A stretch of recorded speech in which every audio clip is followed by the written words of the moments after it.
So Ewan, what is it we're going to be working on today? Well, Matt, I've been slowly working on armor parts for the Loki costume from the Avengers. Yes. And I'm delighted to have your help with the casting stage. What we're going to do today is basically a two-part operation. The first part is what's called a gel coat, and then we go in behind that with actual fiberglass. The reason you do a gel coat is really to get a smooth outer surface. One of the problems with fiberglass is you typically can get a lot of bubbles in it, a lot of gaps and stuff. So by brushing in a gel coat, you tend to eliminate that problem. Now, what you use for a gel coat is really a thing of personal preference. You can use resin, you can use a ton of different stuff, but we're going to be using stuff from BJB called TC1630. Then we're going to go in behind that with fiberglass, and for the fiberglass we're using the West Systems epoxy resin, which is really great because it doesn't smell at all. It has a very low odor. It also comes with a catalyst that, depending on which one you use, can change your cure time. So let's get to it. We're going to start out by powdering the molds. There's a thing called capillary action. It actually draws the resin into the nooks and crannies, so you end up getting a bubble-free, very smooth outer shell. So, that sounds fabulous. Here we go. I'm going to start by dumping some baby powder in. So what I like to do is first just basically just brush it all around, make sure it's in all the little cracks.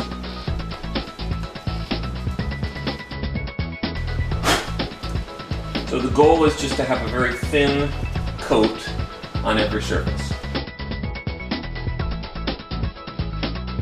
Here's what it looks like after the powder has been all set in. Notice there's no chunks of powder anywhere. It's just a smooth, thin coating, a dusting, if you will, across the inside of the mold.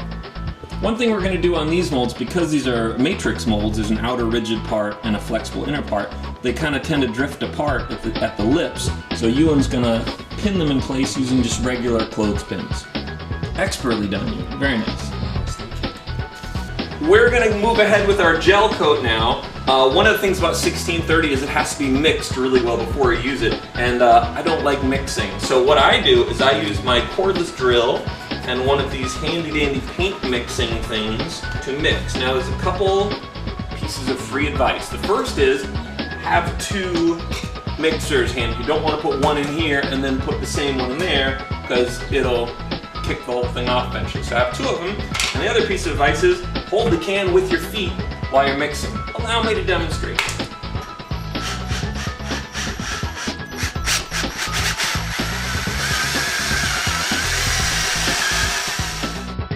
Because we have to measure this out by weight, what can be difficult is getting precision while pouring out of a big can.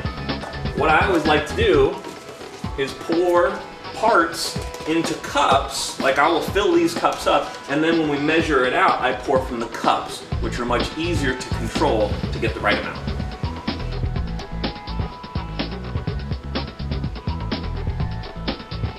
All right.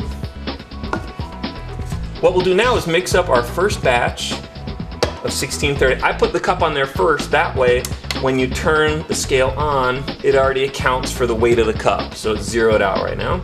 And remember, this is 1-to-1 by weight, so let's pour in a little bit. All right, there we go. Now, I personally like to use a paint stirring stick. These are free at Home Depot, so it's not like a big expense. And also, you can push the stuff around a lot better than just a popsicle stick. All right, so that looks pretty good. The way I know it's mixed up enough is I don't see like any stripes in there of black or white. Looks pretty good. All right. Rotocast. Oh God, it's going everywhere. Quick. Whoa. This one's a crap. Oh.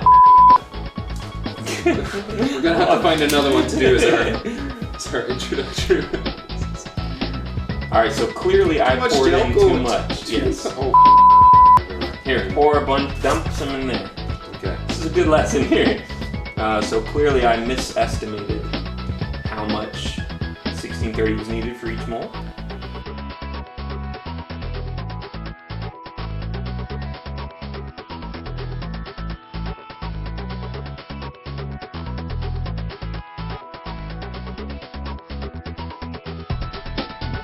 And I guess this also makes for another good example of, again, what we really just want is a thin coat. You don't need a thick coat of 1630. You can be economical with it. Let's take a closer look at these. The gel coat's been sitting in here for about 20 minutes, and I don't know if you can really see it with the camera, but it takes on a bit of a duller sheen once the stuff starts to cure.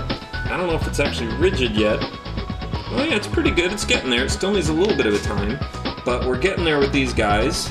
We finished up these guys too. They're still a little wet, but looking pretty good. That's ready to go.